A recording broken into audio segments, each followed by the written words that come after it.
because my mother is Hutu and my father is Tutsi, there was again tensions between our own families, and a lot of our neighbors were Hutus.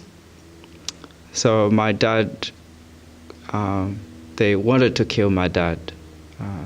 Even before that, people kind of thinking that it was not so, it didn't really seem like it was going to happen.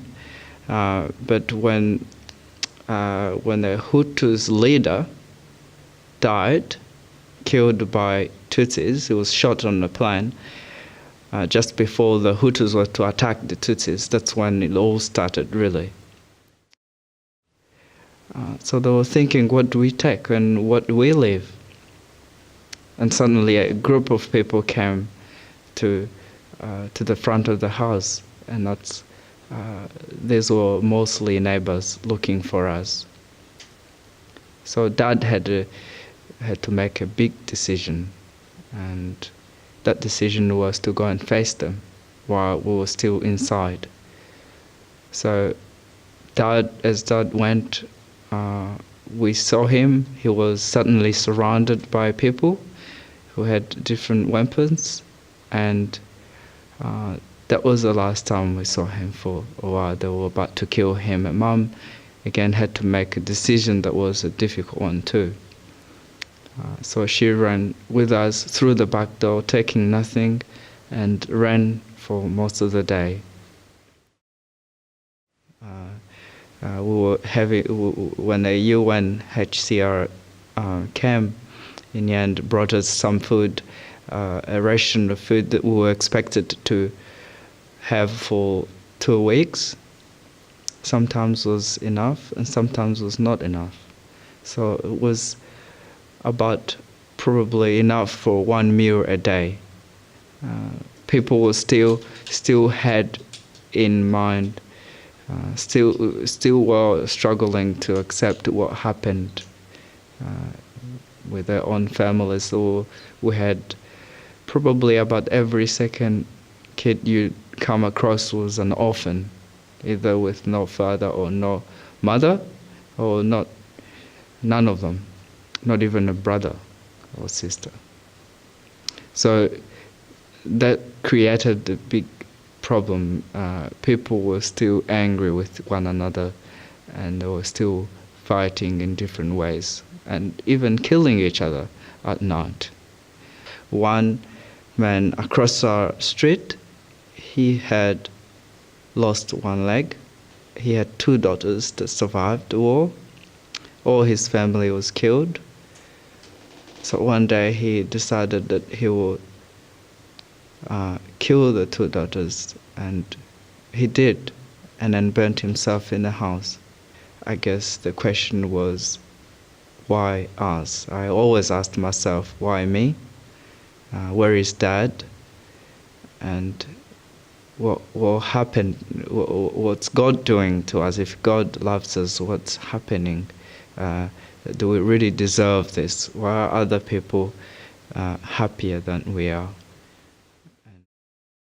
This is about 3 years after we'd been in Australia. So we'd spoken to someone who said, look, you should try looking for your father. Anyway, Australia, the Australian government helped through Red Cross to look for our father, who was also in Tanzania.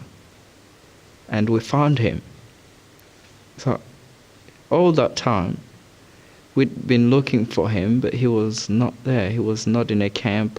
He had to go to Tanzania and settled as Tanzanian, because he tried the camps and he nearly got killed.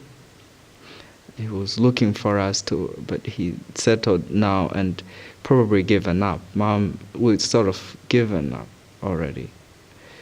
But that was something that really, again, contributed to what changed my way of thinking of life. I remember the first phone call, he was like, oh, your voice has changed. I said, yeah, what do you expect? I was like, where have you been, Dad? So we talked for long and long, just couldn't believe it. It was just like a dream come true, I guess. I've heard of people saying dream come true.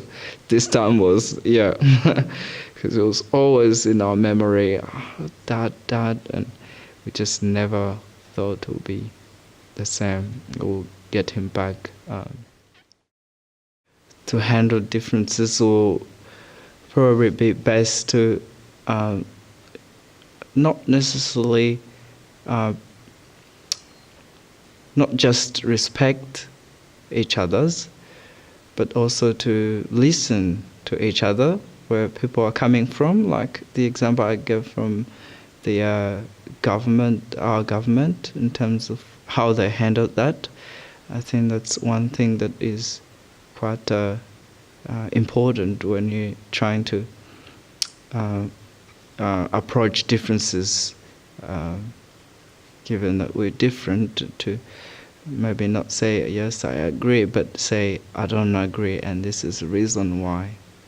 We don't have to all agree, because I think we've all had different experiences, but we have to maybe respect each other and understand where we're coming from, and I guess accept. Yeah. And I think sharing also, like now I'm sharing, so any opportunity to share, I'll share, because that's always a healing experience, because again, memories are coming out and I'm feeling comfortable. I guess there is a sense of support from people who always ask me to share. That always brings a lot of healing. So instead of, it's very different from me, say, deciding to write all these things, from people having people listening, people that care about me. So I guess sometimes we can be very quick in helping.